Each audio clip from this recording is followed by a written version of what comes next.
Hello and welcome to Friday Finds with Rob Meyer-Kukan. Thank you once again for joining me for Friday Finds. I'm Rob Meyer-Kukan, and I'd like to introduce to you my guest, Stevie Berryman. Hi, Stevie. Hi, Rob. How are you? I'm great. How are you? I'm doing very well. Awesome. Well, let's get started by you just giving us a little bit of an introduction to who you are, tell us your background, and let's get acquainted with you. Okay. My name is Stevie Berryman. I live in Spring, Texas, which is the northwest corner of Houston. I direct the Houston Chamber Ringers, and I have been directing either handbell choirs or children's vocal choirs since I was 17 years old. Excellent. So about 8 years then. Yeah.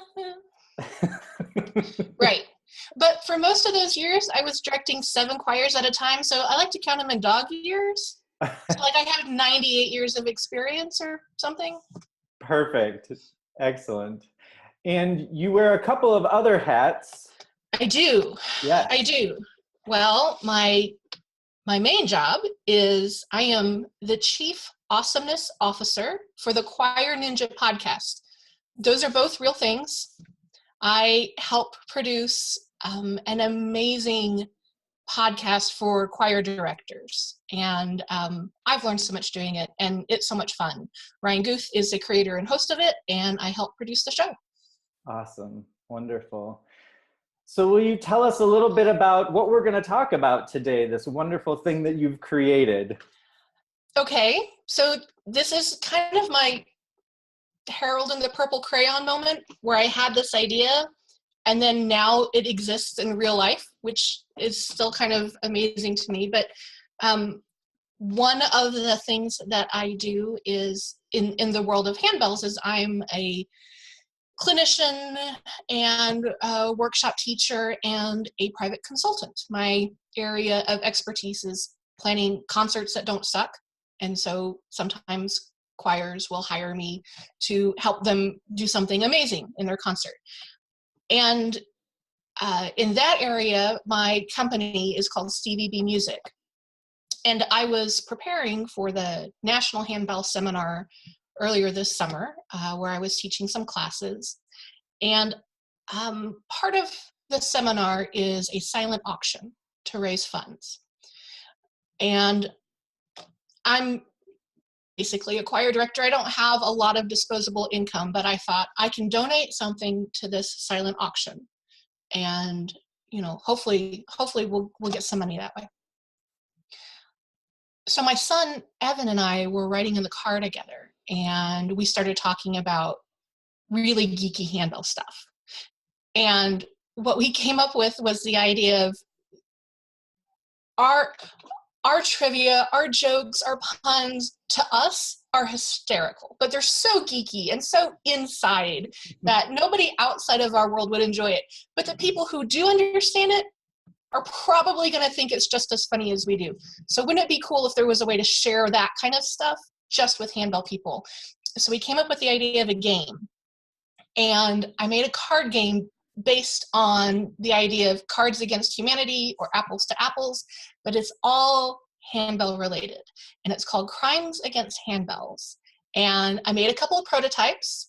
I took it to the national seminar. I put one in the silent auction, and I took one to the bar to play after the seminar was done for the day. And the one in the silent auction went for $345.67. Awesome. And I wasn't prepared at the time, but lots of people asked, where can I buy this? Which is a problem because I'm not Mattel. So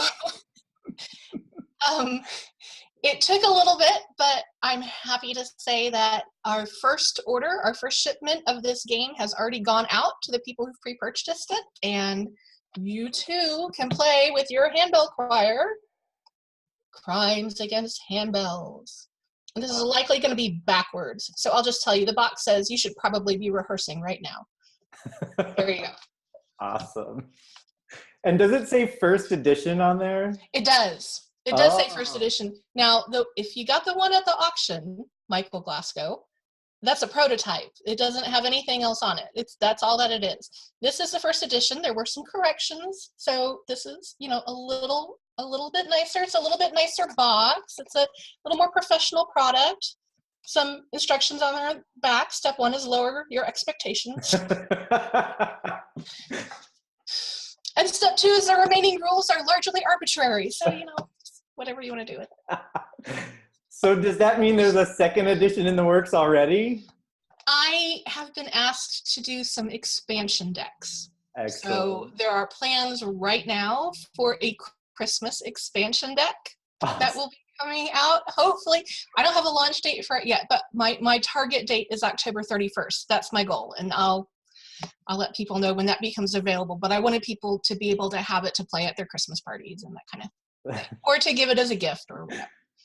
That's pretty awesome. So. There's also been some interest in having area specific expansion decks. So like Area 12 could have a deck that was really about their people and their events and their jokes and their history, and that different areas could do the same. And I'm open to any of that. We can do that as a fundraiser for your area or your event. Now that I have the vendors in place, making specific themed decks like that is a real possibility. Awesome. And so for those who are not familiar with the sort of handbell world, the area is, or an area is a geographic grouping of states that the country is broken into. And so the Handbell Musicians of America is the national professional organization that we are referencing here. And the areas are different groups. And do you know which states are in Area 12? That's West Coast. So that's California, Hawaii, right. Back that area. Okay, excellent. I'm in Area 9, Texas and Oklahoma. Right, and Michigan, Indiana, Ohio, West Virginia, and Kentucky are Area 5. So it kind of works across the country like that. Yeah, excellent. Awesome. So tell us a little bit about, even though the rules seem pretty fluid for creativity, tell us how you play the game. Okay, well, let me open it up. Because if you're not familiar with Cards Against Humanity or Apples to Apples, either one, you can, the gameplay is the same. But if, in case you're not, it does come with an instruction sheet. So here you go. This is titled Instructions and Whatnot. We regret to inform you that you have purchased the card game Crimes Against Handbells, a thoroughly juvenile waste of time filled with utterly incomprehensible inside jokes. I really strongly believe in truth in advertising here. Don't go expecting something intelligent because this is not it. It's just a good time. Just so you know, there are literally thousands of cat videos you could watch right now rather than play this game. If you are still determined to continue with this preposterous donut of a game, be advised that the rules of play are largely arbitrary and subject to the whims of the players.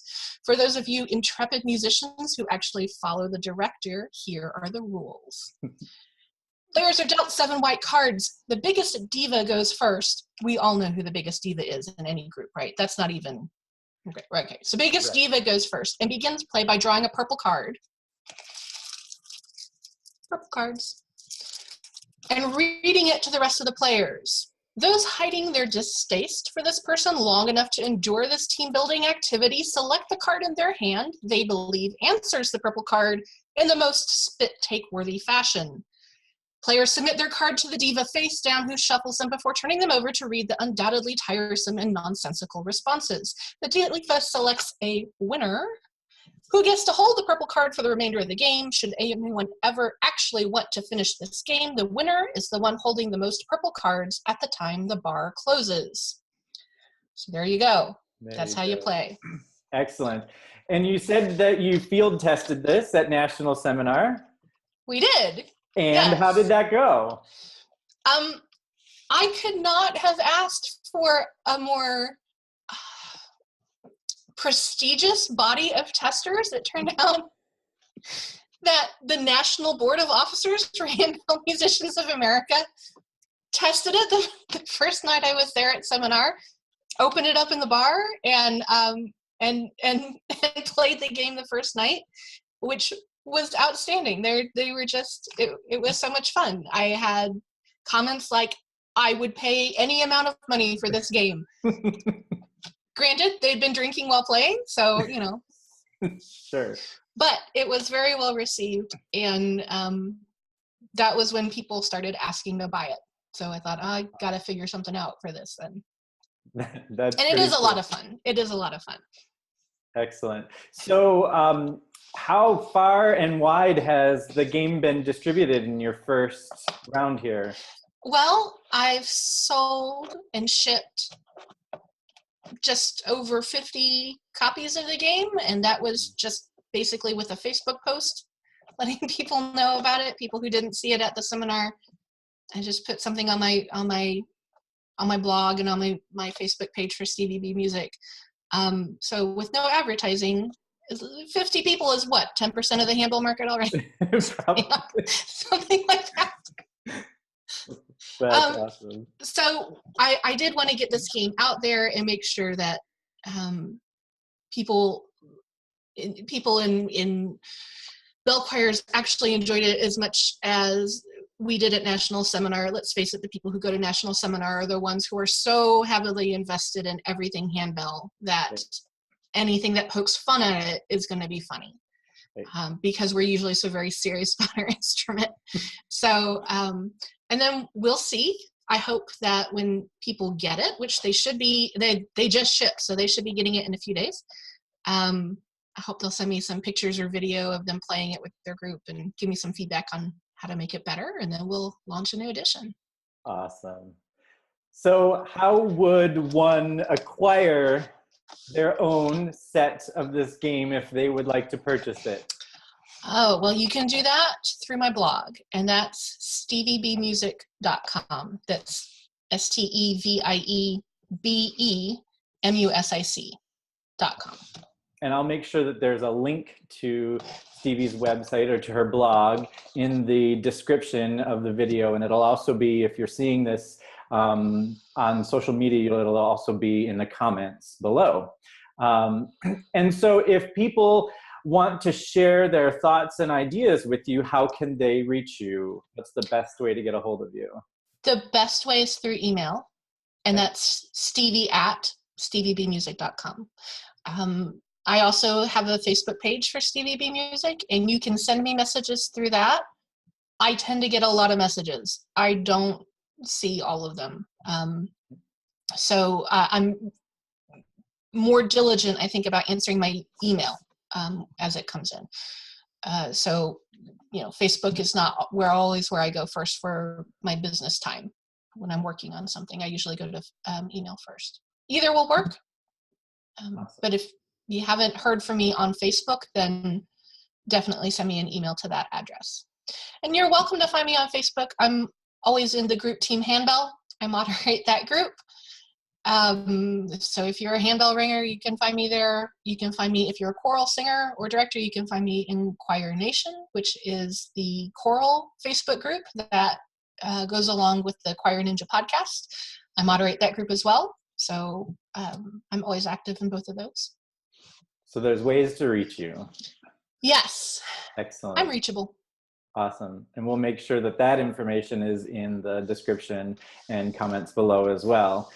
So I've had a lot of fun speaking with my guests and asking them this last question of the interview, which is, can you share with us some words of wisdom, the best piece of advice you were ever given? And it can be something funny or something serious related to our conversation or completely off the wall. So would you share with us some words of wisdom? I think the best thing, I talk mostly to directors, whether it's choral directors through Choir Ninja or whether it's handbell directors through anything I do in HMA. I'm always talking to directors. And the best piece of advice that I have for directors is all our audience neither knows nor cares how difficult your music is. I think that directors cause a lot of problems. We cause a lot of problems for ourselves by programming for ourselves, programming for our ego, programming a piece because somebody else did this piece, programming a piece because it was the thing that you saw first in the catalog that you thought was the right difficulty level. And I just think that that's a disservice to your audience, because anything that's brilliantly done, that's easy and brilliant, is still brilliant. Anything that's difficult and labored is labored. And I mean, you might have an audience go, wow, that sounded really, really hard. Like, but that's not probably really what you want your audience to be reacting to. You probably, if you're a musician, you probably want them reacting to the music and not that, gosh, it looks like they're working really hard to learn that one. I think just people need permission to pick stuff just because they can do it well and not pay so much attention to maybe what their ego is telling them. Excellent.